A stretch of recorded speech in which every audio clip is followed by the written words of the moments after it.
Welcome to the MUFG Global Markets FX Week Ahead podcast with Derek Halpenny, Head of Research, Global Markets EMEA and International Securities.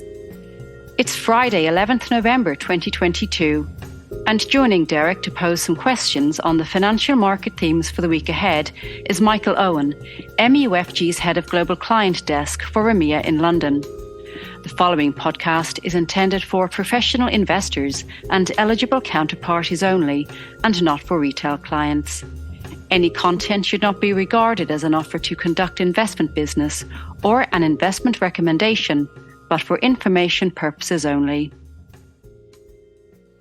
Good afternoon, Derek. Afternoon, Michael. Wow, that has been some week we've just had for the financial markets. There's been big moves everywhere, including for the US dollar. I noticed you recently cut your long dollar trade view and signalled a neutral stance last week for the first time in a long time.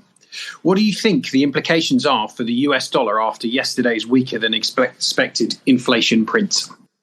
Yes, it's been some week, Michael, you're right. And, the inflation print has really triggered a pretty big response. The dollar now from last Friday is down about 5%. So that is a big drop for the dollar in just 1 week. And the obvious question is, is it justified based on the inflation data? The obvious first point to make in answering that question is, of course, it's just 1 month of data. And therefore, we need to be careful about the conclusions we draw. But at the same time, it's difficult not to conclude that this is pretty significant. We have had a few previous downside misses in inflation, but you really get a sense that this is more significant. And I think the reason why it's more significant is obviously over the last month or two, well, definitely two, really, over the last 2 months, we've had a build-up of pipeline inflation data that has clearly signaled the potential for a turnaround in the official data. And for a couple of months, the markets were anticipating that and kept getting disappointed.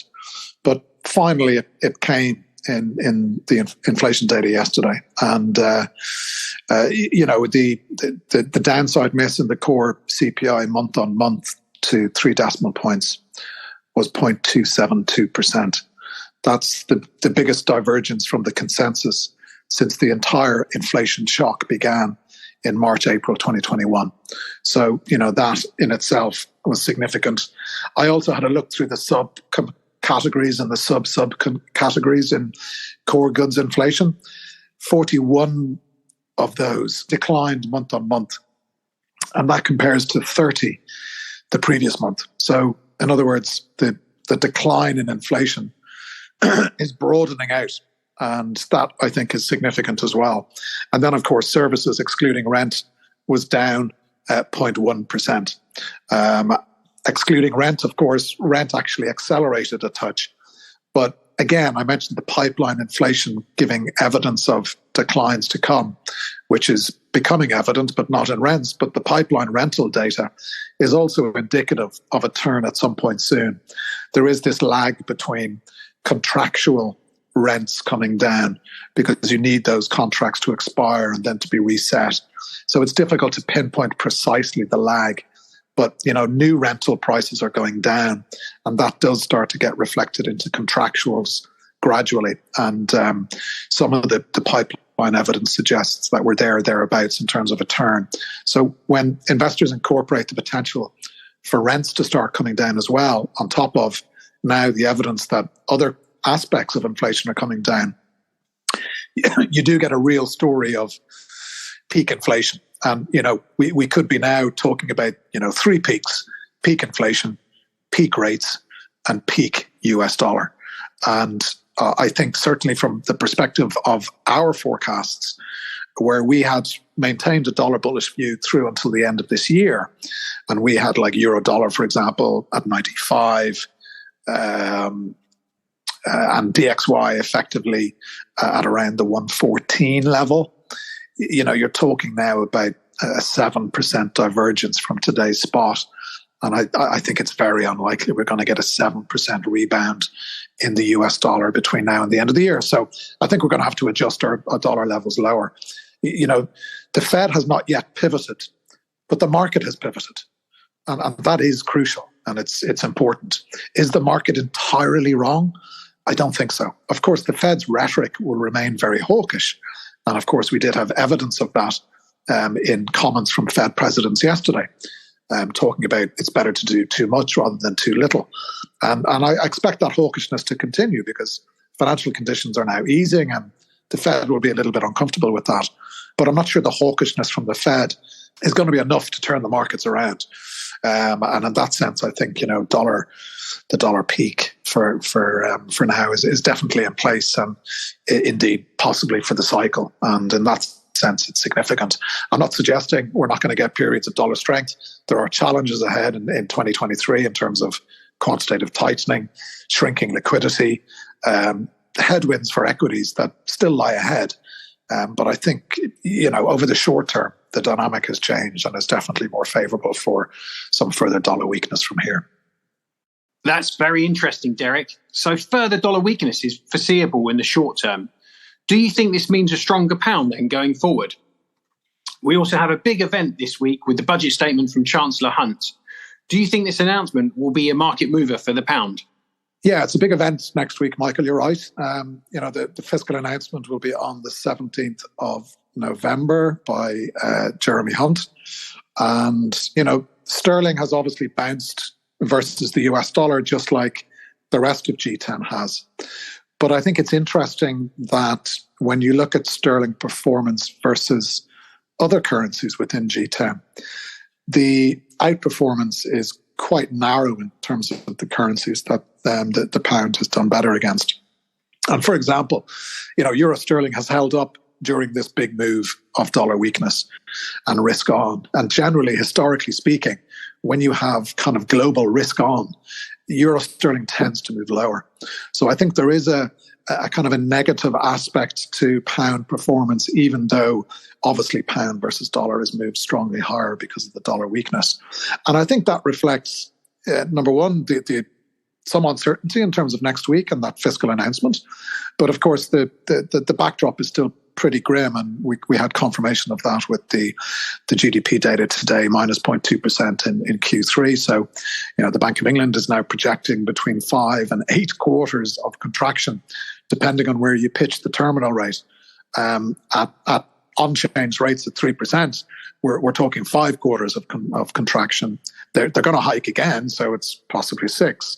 So, you know, that's a grim outlook ahead. And, you know, today, for example, property companies in the UK reporting a dramatic plunge in demand over recent weeks, as much as 50%, 50. So that's kind of a warning sign in terms of what's happening in the property and housing market. And then on top of that, you know, the GDP contraction in terms of what it means for consumption and business investment, and all of those components were disappointing. And it kind of sets up a difficult kind of announcement for Jeremy Hunt next week. And, you know, there are reports now that the government spending reductions are going to be post 2025. So what we could be seeing is the tax rises kicking in first, and then the government spending cuts coming later in the time horizon. And, you know, that takes some of the near-term drag on growth away. But, you know, let's remember that those forecasts that I mentioned a moment ago from the Bank of England, 5 to 8 quarters of contraction, there was nothing in terms of fiscal consolidation in those assumptions because, of course, the government haven't announced those details. So, net, there's still going to be a drag on the economy from the fiscal policy. Even though some of it might be delayed, it's still going to weigh on performance, although there might be some relief that the government spending components are being delayed for a number of years.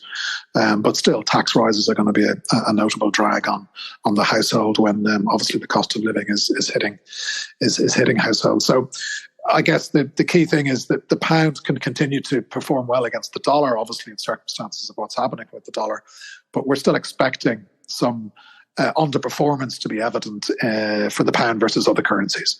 And that's simply because of the grim outlook ahead. Okay, thanks, Derek. And I mentioned at the start, I noticed you'd cut your long dollar trade view as well a few weeks ago. Could you please give us an update on what you currently have for your trade views for the FX Weekly? Yes, indeed. We cut our long dollar trade views, and we've kind of gone in kind of cross-currency trade ideas, excluding the US dollar. So we're still running a long Australian dollar versus the Canadian dollar. And part of the thinking in that trade idea was, number one, Aussie is a slightly higher beta currency than CAD. So if the dollar is weakening, Aussie you would expect tend to outperform the Canadian dollar, and that's certainly taking place. And also then, this building speculation about a shift from zero COVID policy in China, that would obviously also lean towards Aussie outperforming the Canadian dollar. And indeed, we've had confirmation of that from the Chinese authorities today in terms of an easing of zero COVID restrictions. So that should help Aussie to perform well from here going forward as well. So we'd expect long Aussie CAD to continue to perform well. And yeah, on top of that, we're establishing a short pound versus the Japanese yen. And again, based on what I said a moment ago in terms of the performance of the pound, we think shorting the pound versus some other G10 currency makes sense.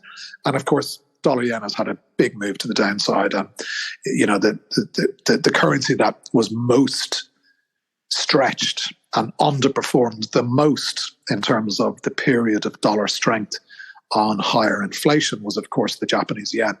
So if that fundamental story is now changing, you would expect the potential for the yen to outperform. And obviously with the Japanese authorities buying the yen through recent intervention, that could encourage the move as well. So short pound versus the Japanese yen is a new trade idea for this week. Thanks very much, Derek, and wishing everyone a good week ahead. And you as well, Michael. Thanks. Thank you for listening to this MUFG Global Markets podcast. Rate, review and subscribe, and reach out to your MUFG sales rep for more information. Come back next week for more insights from the Global Markets Research Team.